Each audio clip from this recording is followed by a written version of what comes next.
नमस्ते दोस्तों, मैं हूं डॉक्टर अर्जुन सबरवाल और ये है हमारे प्रोटीनूरिया सीरीज की तीसरी वीडियो। आज हम डिस्कस करने वाले हैं मेम्ब्रेनस नेफ्रोपैथी के बारे में। इसके साथ मैं एक बहुत ही इंपॉर्टेंट टॉपिक पर बात करूंगा, प्रोटीनूरिया और आपके दिल या हार्ट पर क्या असर डालती है। हम फोकस करेंगे क्या है मेम्ब्रेनस नेफ्रोपैथी, नए और इमर्जिंग ट्रीटमेंट्स और साथ ही देखेंगे कि केडीगो गाइडलाइंस क्या रेकमेंड करती है। अगर आप एक डॉक्टर हैं, पेशेंट है या केयर टेकर है, ये वीडियो आपके लिए जरूर हेल्पफुल होगी। अगर आपका कोई भी सवाल हो कमेंट सेक्शन में जरूर लिखिए, मैं इन्हें शॉर्ट वीडियोस के जरिए आंसर करने की पूरी कोशिश करूंगा। इस चैनल को सब्सक्राइब करके मुझे सपोर्ट दीजिए। मैं ये सब आपको अप टू डेट गाइडलाइंस और ट्रीटमेंट देने के लिए कर रहा हूँ, ताकि आप अपने डॉक्टर से पूछ सके कि क्या आप एविडेंस बेस्ड ट्रीटमेंट पर है या नहीं। चलिए शुरू करते हैं। सबसे पहले मेम्ब्रेनस नेफ्रोपैथी एक ग्लोमेरुलर डिजीज है, जहां किडनीज के फिल्टर, जिन्हें ग्लोमेरुलाई कहते हैं, पर इम्यून मीडिएटेड डैमेज होता है। इस डैमेज से ग्लोमेरुलर वॉल्स थिकन हो जाती है और आपके यूरिन में ज्यादा प्रोटीन लीक होने लगता है, जिसे प्रोटीनूरिया कहते हैं। अगर आपका प्रोटीन लीकेज बहुत हाई है तो आपको नेफ्रोटिक सिंड्रोम के सिम्टम्स दिख सकते हैं, जैसे पैरों में सूजन, फोमी यूरिन या फ्रॉथी यूरिन और लो एल्ब्यूमिन लेवल, मतलब कि लो प्रोटीन लेवल ब्लड में। मेम्ब्रेनस नेफ्रोपैथी दो तरीके की होती है। प्राइमरी मेम्ब्रेनस नेफ्रोपैथी, जिसे इडियोपैथिक भी कहते हैं, इसमें हमें कोई स्पेसिफिक कॉज नहीं मिलता और इसके लिए एक स्पेसिफिक ब्लड टेस्ट है जिसका नाम है एक एंटीबॉडी टेस्ट, जिसको एंटी प्लाटू-आर एंटीबॉडी कहते हैं।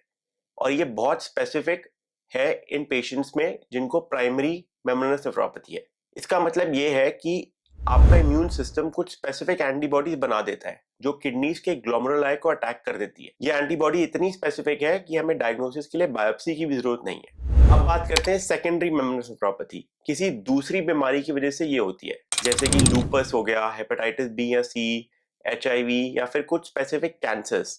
कॉमन कैंसर्स जो सेकेंडरी मेम्ब्रेनस नेफ्रोपैथी से जुड़े हैं उसमें लंग कैंसर हो सकता है, स्टमक कैंसर या कोलन का कैंसर, ब्रेस्ट कैंसर या इवन प्रोस्टेट कैंसर। इसलिए अगर कोई पेशेंट ओल्डर एज ग्रुप में है या उन्हें कुछ ऐसे सिम्टम्स हो रहे हैं तो कैंसर की पॉसिबिलिटी की तरफ इशारा करते हैं, हम पूरा वर्कअप करते हैं उनके लिए। तो डॉक्टर्स अक्सर एज अप्रोप्रिएट कैंसर स्क्रीनिंग्स करते हैं और रेकमेंड करते हैं। इससे हम अंडरलाइंग कॉज को जल्दी आइडेंटिफाई करके उसका टारगेटेड ट्रीटमेंट शुरू कर सकते हैं। जैसे मैंने पहले भी बताया, प्रोटीनूरिया सिर्फ एक किडनी इशू नहीं है, ये हार्ट हेल्थ को भी डायरेक्टली अफेक्ट करता है। जब आपकी बॉडी से ज्यादा प्रोटीन लीक होता है तो आपके शरीर में इन्फ्लेमेशन और ऑक्सीडेटिव स्ट्रेस बढ़ने लग जाता है। ये सब एक चेन रिएक्शन क्रिएट करते हैं। जैसे आपका ब्लड प्रेशर पे असर होता है, बहुत लोगों का ब्लड प्रेशर हाई हो जाता है जिसको हम हाइपरटेंशन बोलते हैं। आर्टीरियल स्टिफनेस हो जाती है, मतलब कि एथेरोस्क्लेरोसिस हो सकता है, आर्टरी में ब्लॉकेज हो सकती है जिसकी वजह से आपका रिस्क ऑफ हार्ट अटैक या स्ट्रोक बढ़ जाता है। फ्लूइड रिटेंशन हो सकता है जिसकी वजह से आपके पैरों में सूजन या फेस में सूजन हो सकती है।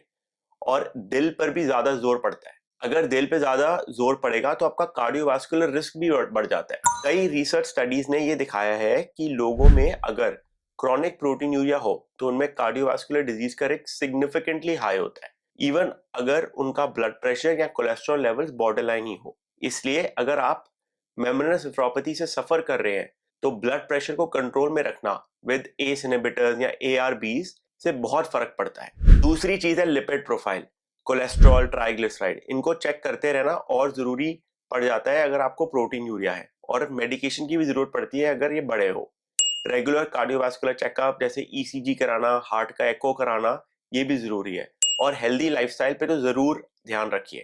Physical activity, weight management, smoking cessation, ये सब बहुत जरूरी है। ये सब मिलाकर आपके किडनीज और हार्ट दोनों को सेफ गार्ड करने में हेल्प करता है, ताकि लंबे समय तक आप एक हेल्दी और एक्टिव लाइफ एंजॉय कर सकें। अब हम बात करेंगे लेटेस्ट गाइडलाइंस के बारे में जो केडीगो 2021 में थी, जिनमें प्राइमरी फोकस था प्रोटीनूरिया को कम करना और लंबे समय तक किडनी फंक्शन को स्टेबल रखना।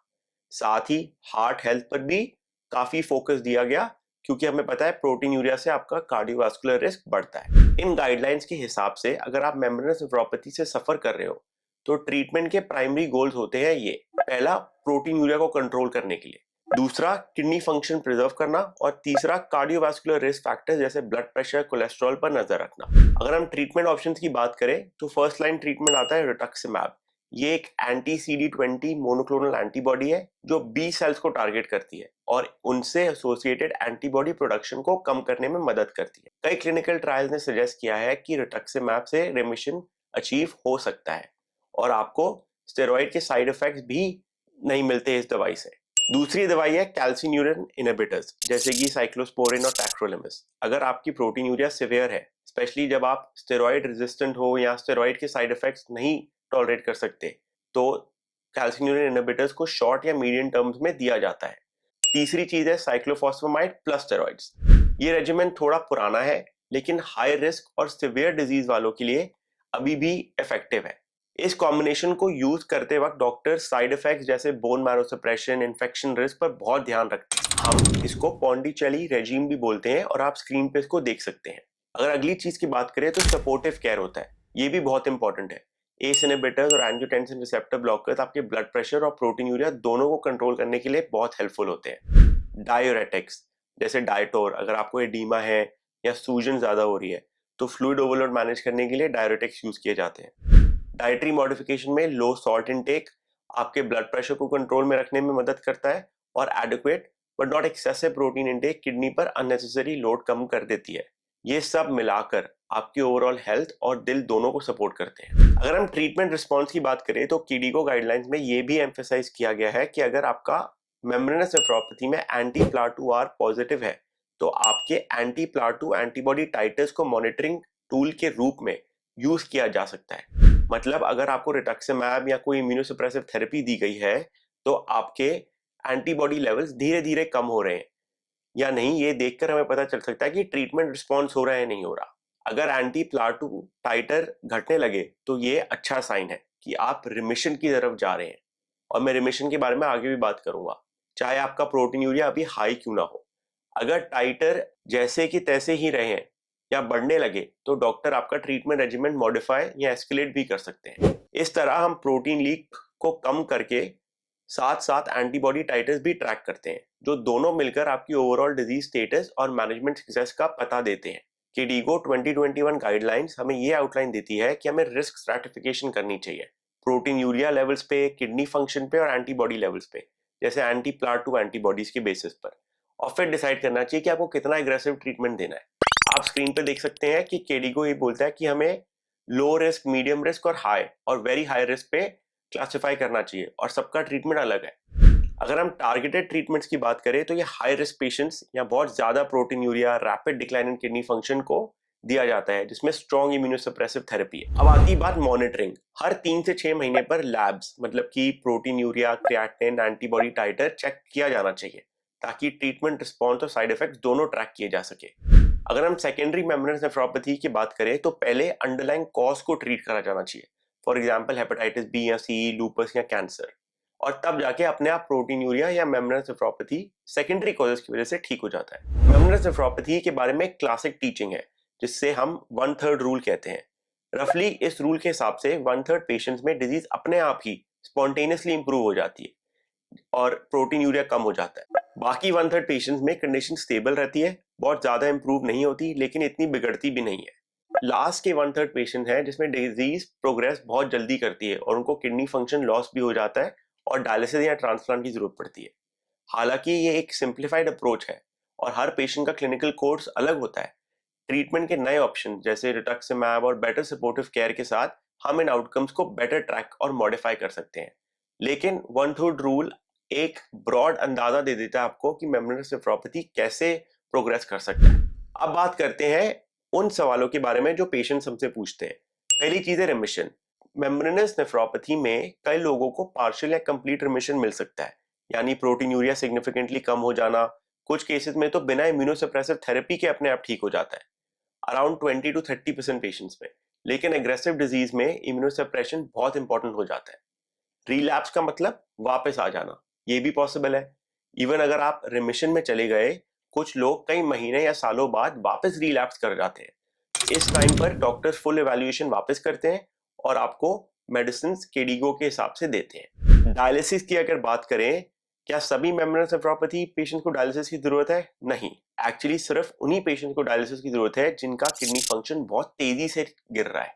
अगर हम ट्रांसप्लांट के बारे में बात करें तो एक क्वेश्चन आता है, क्या ये ट्रांसप्लांट में वापस आ सकता है? अगर किसी पेशेंट की किडनी फेलियर की वजह से ट्रांसप्लांट हुई है तो मेम्ब्रेनस नेफ्रोपैथी ट्रांसप्लांटेड किडनी में फिर से आ सकती है। इसको कहते हैं रिकरेंट मेम्ब्रेनस नेफ्रोपैथी। लेकिन सभी पेशेंट्स में ऐसा नहीं होता, और अगर रिकरेंस हो भी जाए तो रिटक्सिमैब जैसे इम्यूनोसप्रेसिव एजेंट से मैनेज किया जा सकता है। अगेन, क्लोज मॉनिटरिंग और टाइमली इंटरवेंशन से आउटकम इंप्रूव हो सकते हैं। जितनी डिटेल से हमने मेम्ब्रेनस नेफ्रोपैथी के बारे में बात करी है, मैं उम्मीद करता हूं कि आपको इससे एक नया कॉन्फिडेंस मिला हो कि आप अपने हेल्थ डिसीजंस बेटर ले सकें। मैं ये सारी इंफॉर्मेशन सिर्फ इसलिए दे रहा हूं ताकि आप अपने डॉक्टर से इन्फॉर्म्ड क्वेश्चंस पूछ सके और इंश्योर कर सके कि आप एविडेंस बेस्ड ट्रीटमेंट पे हैं। अगर आपको ये वीडियो पसंद आई तो प्लीज लाइक बटन दबाएं और सब्सक्राइब करें। उससे मुझे ये पता चलेगा कि मैं सही डायरेक्शन में चल रहा हूँ। कमेंट सेक्शन में अपने जवाब जरूर लिखिए, मैं पूरी कोशिश करूंगा इनका आंसर देने के लिए। याद रखिए, मेम्ब्रेनस नेफ्रोपैथी का बेस्ट मैनेजमेंट तभी पॉसिबल है जब आप रेगुलर मॉनिटरिंग, टाइमली ट्रीटमेंट और अपने दिल या हार्ट हेल्थ का ख्याल रखें। आप सब इस जर्नी में अकेले नहीं हैं। मैं हूं, आपका डॉक्टर है, और एक पूरी मेडिकल फ्रेटर्निटी है जो आपकी मदद करने के लिए तैयार है। सी यू नेक्स्ट टाइम।